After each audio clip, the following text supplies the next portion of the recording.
A local couple spent 12 years collecting blood for patients in need, never imagining one of them would someday be on the receiving end. And the nurse comes in, she says, "I have a pint of blood for you."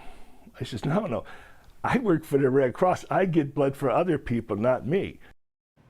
5 times a year, Tom and Sue Saydak of Northville coordinate the Red Cross blood drive at their church. It's an event they say they look forward to, but it has new meaning now. Dr. Frank Mich here with their story. Frank?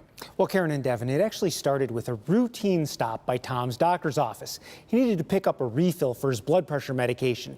The office was busy, but something Tom said stopped his doctor in his tracks.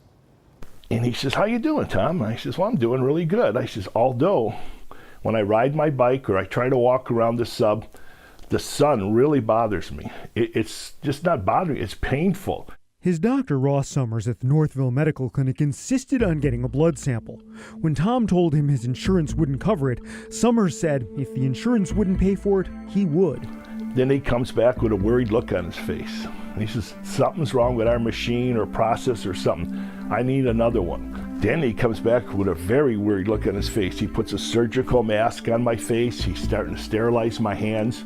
He says, "Something is terribly wrong with your blood." Tom was sent to the emergency room and admitted to the hospital. The nurse comes in, she says, "I have a pint of blood for you." I says, no, I work for the Red Cross. I get blood for other people, not me. A bone marrow biopsy revealed the stunning diagnosis. And they said, "You have APL leukemia.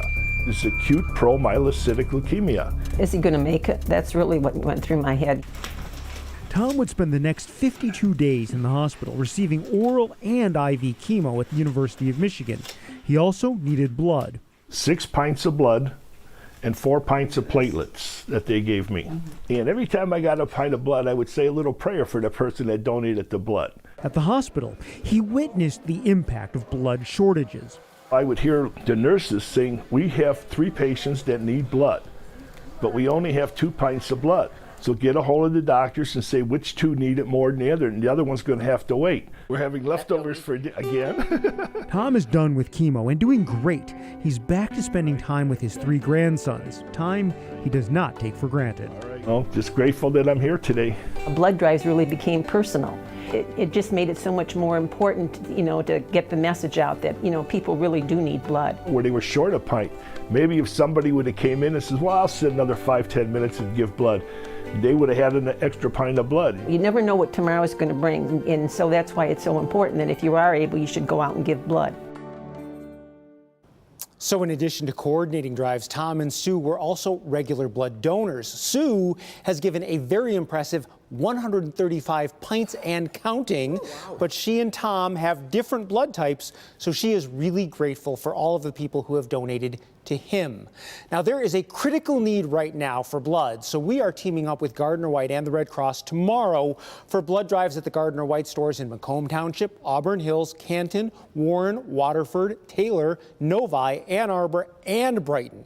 And you can find all of the details on the health page at clickondetroit.com. We've got bad weather coming in, which often means donations go down. Exactly. People just don't make it to the blood bank. Yeah. And we're having blood drives everywhere, so there's no excuse not to get out. Good deal. All right, thank you, Doc. Bernie is here, and we were just talking. It's halfway through. I can't believe that, but yeah.